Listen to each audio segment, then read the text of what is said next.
So the thing is that it's not actually as big of a problem as one might think, because when you train these large language models, you would usually train them with a baseline data set. So, and these data sets are available. So when you download the large language model, you do some baseline training to that large language model.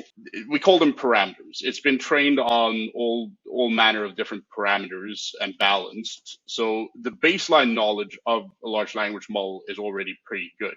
What might pose a challenge is when you start importing or start training it on your data sets in particular, because you don't actually know what's in those data sets in the aggregate, right?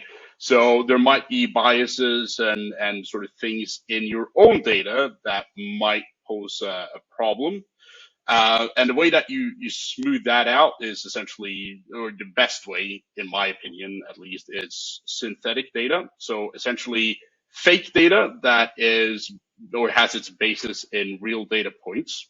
So say that you want to, I don't know, anything that has to do with recruitment, right? You have a recruitment based system, and in the past, you've mostly hired sort of white males in their 50s. Then sort of the model might think that, well, white men in their 50s, that's the way to go. That's what we're going to hire from now on.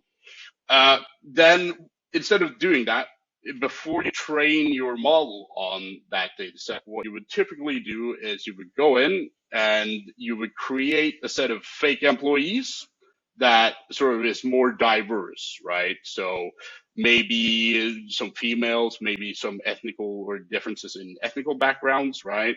And then you extend that to balance the whole organization, and then you train the model. So uh, worth thinking about that, if your organization is predominantly white men in their 50s, try and maybe, smoothen that out.